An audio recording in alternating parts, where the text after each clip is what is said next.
So that's how you build a good reputation, because end of the day, algorithm always capture that you send to the same customer. You see the same customer over and over again. So each time you don't want to be facing them and looking at the angry face.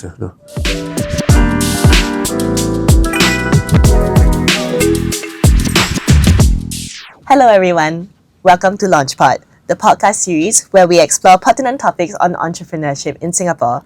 LaunchPod is an initiative under Launch, which is NLB's business information and advisory services for aspiring entrepreneurs, freelancers, and micro-businesses. I'm your host, Jennifer, a librarian from NLB, and in today's episode, we'll be looking into the world of platform workers. For example, your freelance delivery persons, taxi drivers, and also the unique challenges that they face. So by the end of this episode, I hope that you have a clearer picture of what it takes to succeed as a platform worker and how the Platform Worker Act legislation aims to address some of the challenges that you may face.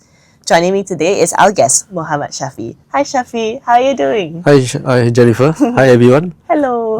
I'm Shaffiee. I'm a food delivery rider for 4 years since. So today we are going to talk about platform work. So usually the layman's opinion of platform work is that it's flexible. You have the freedom to choose your hours and you have the freedom to choose how much you work. But I have a feeling that there's like a lot more underneath the surface than just that. So while you guys have more freedom, it also comes with a lot of trade-offs. Like for example, long hours, maybe income uncertainty. You guys don't get the benefits that traditional jobs have. So actually, according to a study by the Institute of Policy Studies in 2022, platform workers, which include private hire drivers and delivery riders, they often face these sort of challenges like fluctuating demands and maybe pressure to meet tight deadlines. So I just wanted to ask, what do platform workers typically encounter when they first start out? Okay, first thing, we face long working hours. On weekdays, there's low demands. Low demands means you start off without any jobs, and you're just waiting, and the jobs only come in during peak hours. So basically, because of that, your days are extended, your hours are extended. You have to work longer just to meet the incentive, and incentive means you're paid higher. So weekends incentives are much higher. So now we are even toiling on weekends to make even or to earn slightly better. So the number of hours you work out there are really very long. Actually, just for the people in the audience who don't know, what do you mean by incentives? Okay, incentives means you need to meet a certain number of jobs and then you'll be paid a certain amount on the following day. Yeah. Without this incentive, you're earning less, because over the past 4 years, I can say drastically our fares have dropped even half of what I'm earning 4 years back. So without incentive, you're just earning half the amount. Right. But with the incentives, when you break into the number of jobs that you perform, it's even out. Actually, that's quite interesting because I'm on the other side, right? I'm a consumer. So I've noticed that my prices have been rising. So it's very interesting that you say that your fares have actually been falling over the years. So I wanted to ask, based on your experience, what should someone who is new to this industry, by new I mean fresh, has like never done this kind of job in their life before, what are some of the things that they should prepare for? Okay, first thing, the job is physically challenging. Okay, you have to be active and stay healthy always, because you need to have a lot of walking, a lot of climbing stairs just to get to the restaurants and customers itself. And then number two, you have to be patient because you face a lot of difficult customers, difficult merchant. So patience is virtue, definitely. Without patience, I think you'll be scolding everyone out there. And last one is, of course, you need a good serviceability of equipment and your mode of transport. And of course, handphone, don't forget. Without these three equipment in your hand, I think you're not able to deliver properly. Yeah, it does sound like your vehicle and your handphone, like these pieces of equipment, are really your lifeline, huh? Yeah. So I guess it sounds like there are a lot more trade-offs than we might have imagined. Like you guys still have a lot of flexibility, but it sounds like you still work very long hours and you still have to take care of a lot of these things. But I think it's essential for our audience to know like the reality of this industry. Last episode of the podcast, we actually were talking about reputation. And I think some of these challenges may also result in customers maybe giving you a bad rating. It might not be something that you really did. It might not really be your fault, but you seem to get a lot of bad ratings for customers. So with these challenges, how can platform workers maintain a good reputation with their customer base? Okay, I think communication is the key issue.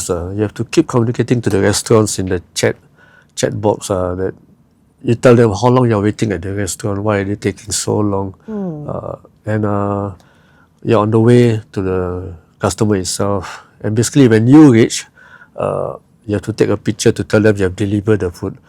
Definitely, it's important when there's spillage that occur. You have to tell customer that why the spillage occur. You don't just put the food there and run away. That's why all the social media ranting about riders spilling food and just not being responsible about it. So you have to apologize to customer, and then of course if you can advise them how to claim the refund from the platform, I think that'll be a good resolution from there. So that's how you build a good reputation, because at the end of the day, algorithm always capture that you send to the same customer. You'll see the same customer over and over again. So each time you don't want to be facing them and looking at the angry face. Right. It must be good to build like a good rapport with your customers in that way.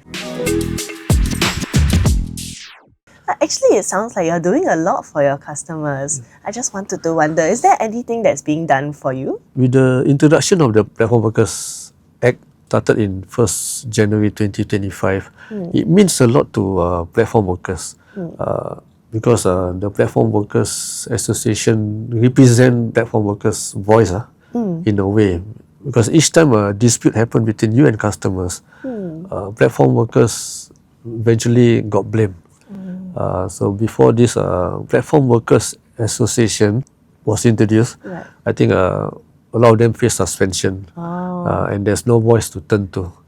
So I think the PWA must exist until now. You must exist and to help riders on these issues. Right. It sounds like that's a good piece of legislation to have. Some of the workers might wonder though, are there any changes implemented by the PWA that might affect like their day-to-day, like for example, like their income? Okay, I mentioned before that our fares have dropped drastically. With the new PWA, I think our fares have dropped even more. So new platform workers, just be prepared to see lower earnings, because your earnings contributing to CPF. And of course the money don't go anywhere, it's still your money, just that a portion of it goes to CPF. And from the low earnings now you're earning lower take home pay. So just be prepared for that. I think that is quite important for the workers to sort of take into consideration about their income, because that's like their bread and butter, right? Maybe as a point to wrap up, for anybody currently in or thinking about joining the platform work industry, might you have some advice for them? Maybe like a few golden nuggets of advice. Okay, my advice is not to stay on the platform work too long. Don't take this as a permanent job. Like I say again, let me emphasize, being a platform worker, you're standing on a thin line. Anything happen, you're out of job. Or even when accidents happens, you're permanently out of job. So do aspire, continue your aspirations, especially the young. I've advised a lot of youth that just finished polytechnic, finished NS, finished diploma. They are attracted to the platform work, and they decided to just continue with it. Basically, they forget that they have great potential to explore there.